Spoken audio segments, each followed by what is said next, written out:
Hello, young people. Hope you're having a lovely summer. I'm going to talk today a little bit about the first part of Old Man and the Sea, our summer reading book.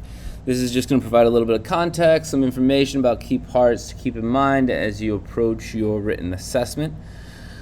I hope you're having a good time reading. Let's get into the book a little bit here. So, first and foremost, I want to talk about our author, Ernest Hemingway. Hemingway is a modernist writer. He is considered a figurehead for what's called the Lost Generation and one of the most prominent writers of the 20th century. So when we talk about the Lost Generation, we're talking about writers such as Ezra Pound, F. Scott Fitzgerald, Gertrude Stein, who is the editor for many of these writers.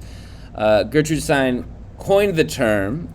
We'll discuss it more when we discuss F. Scott Fitzgerald and read Gadsby later in the year, but essentially it was a generation of artists who were prominent after World War I, before World War II, during the Roaring Twenties, and had ideas of emptiness and disillusionment, rebellion about their lives. They saw life after World War I, which was a significant and meaningful event, and they saw their lives as being significantly less meaningful in comparison to that. Hemingway is best known outside of this book for two books called The Sun Also Rises and For Whom the Bell Tolls. The Sun Also Rises discusses his the travels of a character through Pamplona in Spain, and with notable scenes of the bull races, bullfighting. And For Whom the Bell Tolls is about a character and his experiences fighting in the Spanish Civil War. Hemingway himself lived in Cuba in the 40s. He was in the Gulf Coast region for a lot of his life, between Key West and Cuba. He would like to fish on a boat called the Pilar. So there are connections naturally between the character we see in Santiago and Hemingway himself. Hemingway's main characters typically had a connection to the author as well, though they are fictional characters ultimately. You'll notice as you read the book, Hemingway's style is very distinctive. He is known for a very masculine writing style. He wrote a lot about bullfighting and war, hunting big game in Africa, things that were considered and are considered typically very masculine events. His style is very direct. It is minimalist. It is concise. He is very notable for this. This allows the reader to look for the details that are in the subtext as opposed to being sort of inundated with them. Now, this worked for Hemingway, though it did cause some criticism from other writers, most notably William Faulkner, who was a Southern Gothic writer known for his sort of stylistic writing and detailed writing. They were not the best of friends, though they did work along the same time. This book that we're reading, The Old Man and the Sea, is a response largely to criticism Hemingway faced late in his career. It wasn't the intention for him to write it that way, but it is perceived that way. The book he wrote previously, Across the River and Into the Trees, is a book that Hemingway felt was his best work, but was reviewed incredibly negatively. And Hemingway received criticism for that book that he hadn't really received in other parts of his career, criticism directed at the quality of the work as opposed to some of the ideas in it. In response, or following up this effort, he wrote Old Man and the Sea, for which he won some of his greatest awards and is considered to be his sort of magnum opus in a sense, including the Pulitzer Prize and the Nobel Prize in 1954. When we look at the book starts with a description of Santiago, and one of the concepts here that is evident in this description of him on page 10 is a physical and a sort of emotional description. Santiago is presented as an aged person. He is an old man. He is thin and gaunt. They're talking about experience of skin cancer being present on the blotches of his skin, a life spent out in the sun for most of his fishing career. They talk about scars he has from handling the fish. Scars often are metaphors for experiences that a character has seen, and none of the scars are fresh. These are scars that he has had from his experiences. Everything about him was old, Hemingway describes, except his eyes. They were the same color as the sea. They were cheerful and undefeated. In this section, we start to see what is a dichotomy, right? A dichotomy is a difference between two things, a separation of two things. One is the physical characteristics of Santiago, and one is sort of the emotional, mental characteristics of him. Physically, he is aged. He is an old man. But mentally, and we see this through his eyes, he is youthful and resilient. Typically in text, the eyes are seen as a metaphor, right? The common sentence in saying is that the eyes are a window to the soul. So while Santiago's physical abilities are aged, mentally he is young and he is undefeated. And as we see throughout the text, he is unwilling to give in at various points. This is contrasted with how the younger fishermen see him, whereas he sits on the terrace. The younger fishermen make fun of the old man. Though he is not angry about this, he understands this. The other older fishermen look at him and they are sad. In total, we see that Santiago is able to ignore these insults, showing he has pride in himself. He has faith in his skills, and though he is old, he's still comfortable with who he is. On each of these slides, just a note, you will see a guiding question here. These questions are questions to consider around these key moments of the text. They are questions that are formulated very similarly to the questions that you'll have throughout the class. Just something to consider and get familiar with, get comfortable with, and maybe think about as you're approaching your analysis. Moving on in this section, a little bit later, Santiago is discussing with Manolén about the different fishermen and different baseball players. We'll talk more about the baseball players later on. Manolén says, there are many good fishermen, there are some great ones, but there is only you. This is an example of the young boy providing reassurance to Santiago. Santiago, of course, is in the midst of an 84-day bad streak of not being able to catch fish. He had just been insulted by younger fishermen. He's dealing with the impact of his losing streak. And the boy is the closest thing Santiago has to family or friend. We start to see the development of their relationship and the depth of their relationship. It's very clear by this statement that Manolén makes that he has great admiration and adoration for Santiago. It also hints, this section, at some foreshadowing. The section continues, thank you, you make me happy. I hope no fish will come along so great that he will prove us wrong. Manolén says, there is no fish, no such fish, if you are still strong as you say. And Santiago says, I may not be as strong as I think, the old man says, but I know I have many tricks and I have resolution. We see as the section goes on that there is a great fish to test his resolve. And that in battling that fish, it is tricks and resolutions. These are psychological aspects, result of experience, that Santiago has to rely on in combating and working against in trying to catch the marlin. Santiago's body is old. His mind, again, with tricks and resolution, is proven to be active, to be young. And this differentiates himself from the younger fishermen who were critical of him just previously to this section. They work with strength, but they do not have the experience or value the experience that Santiago has. Santiago frequently dreams of lions on the beach, and his dreams are different now than they used to be. In this section, we see that he no longer dreamed of storms, nor of women, nor of great occurrences, nor of great fish, nor of fights, nor contests of strength, nor his wife. These are all very masculine things that he is presenting in his dreams that he used to have. These are dreams of bravado, of great catches of fish and women he had been with, dreams of big storms that he had faced and contests of strength. However, they're all prefaced with this nor, this negation, which means he once had these dreams, but he no longer does. This expresses some changes in Santiago's life, but also documents some of the things that were included in his life. They measure things that he had once had, but no longer does. Now all that remains are dreams of the lions on the beach that Santiago used to see when he was a younger person. They are dreams of young cats in the dusk, and he loved them as a young boy. In this section, we see the things that he describes of his dreams, and the only things he dreams of are young cats, lions, and things that he dreamed of when he was younger. We see a sort of youth and youthful escape. It also tells us something about Santiago dreaming of lions in particular. There's a reason the author described these lions as the thing he dreams of. Lions are very regal. They are seen as sort of royal characters. But however, a group of lions, which is what he dreams of, is called a pride. And pride is a key characteristic in Santiago's character. It's not a hubristic pride, but it is a sort of a responsible pride. It is an earned pride, in one that values the work he's doing.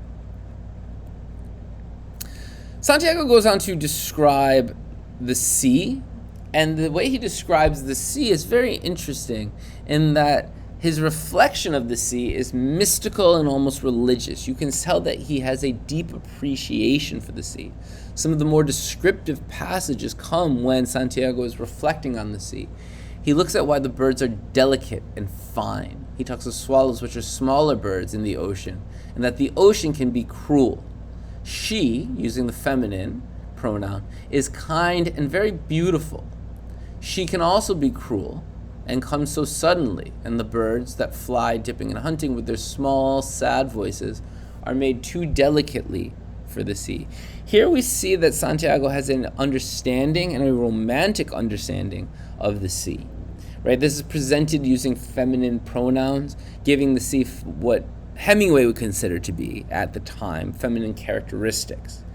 This allows it to be a more romantic notion as opposed to a combatant, masculine, enemy, competitor.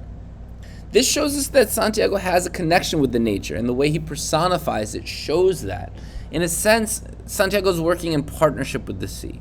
While the younger fisherman might look at it as a competitor, something that he's fighting against, Santiago does not. He looks at it almost like a partner. He is there, very similarly to the birds, as somebody who is trying to survive. In a sense, we learn that Santiago, based on the description of his hut, his wife is no longer present in his life, and we can see that his wife was an important part of his life. Here, based on the description of the sea, we get the sense as readers that the sea has almost taken the place of his wife as the loving sort of feminine personification that's given us here, kind of his partner. He always thought of the sea as feminine, that she gave great favor. She was wild or wicked because she could not help it. The moon affected her as it does a woman, he thought. This presents another dichotomy, again, another separation and difference of opposites that are sort of at play. Santiago is a fisherman who kills fish, but he loves fish. The ocean is kind and beautiful, but it is also dangerous and cruel and impulsive. This dichotomy, this difference is present also in the action Santiago has. Santiago here is reflecting, he is thinking, while also fishing, which is in action. And sometimes in this text, especially once he catches the marlin, we see that moments of reflection and thought are at a dichotomy with the actions he feels like he should be taking, and he will snap back into action and sort of criticize himself a bit for the reflections that he has. After 84 days, Santiago finally catches a fish. On page 38 and 39, his line catches a fish. It's a tuna, an albacore tuna, 10 pounds. Now, Santiago, as a fisherman, a 10-pound tuna won't really make him a ton of money, but more importantly, he says he'll use it for bait. More importantly, though, he caught a fish. And this sort of is a turning point in the book. This is where he breaks his bad streak. His luck begins to change. After 84 days of not being able to catch a fish, 84 days of being unable to fulfill his role in life, his luck is finally changing with this first fish. Even though it may seem insignificant in size, it is clearly significant to him and his ability to do his job. Just 4 pages later, we see that he catches the marlin. With this streak of bad luck now broken, his fate begins to turn, and the marlin catches the line. We see in this moment that Santiago is able to read the sea in specific ways. He knows that the marlin will take the bait before it actually does.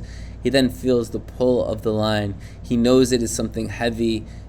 He knows the weight of the fish, and he immediately knows that this is a significant fish, that he has a strong catch. He hasn't seen the fish yet, but his intuition, his experience tells him the thing he needs to know, which is that this is a significant moment for him. Santiago continues on. Now that he has the fish on the line, he starts to consider who this fish is, and he reflects on the fish and what he thinks about him. He reflects on the fish as being wonderful and strange, a description he used to describe himself to the young boy earlier in the book. He wonders, the first thing he considers, one of the first things, is how old the fish is. He's never had a fish this strong or one that has acted strangely, and this repetition of the idea of strange shows a connection to Santiago, who has also described himself as a strange old man. He considers the fish's wisdom, a trait that Santiago has and needs to rely on in order to catch the fish. He wonders how many times he has experienced this before, and he knows that he cannot know that it is only one man he is up against, that it is an old man, that this fish is going up against just Santiago. What we see in this moment here is that he is able to empathize with the marlin. He is able to understand the marlin's mindset. He thinks of it more as just a battle of brawn and muscle, but that there is a mental aspect to this catch and being able to succeed and have success with catching this fish. While he is fighting with this fish to catch him, he's also showing empathy, and he is empathizing with the fish and understanding the fish's experience and seeing the fish in a similar way to how he sees himself. He's not trying to conquer the fish. In a sense, he's kind of in a partnership with the fish. He has a connection to this fish. And he identifies this in his age and his strangeness. Last thing I want to talk about today is how this development goes through with Santiago and the marlin in the final pages of this first section of the text. Santiago immediately realizes that he and the fish are joined together through this fishing line, but that their destinies are also connected.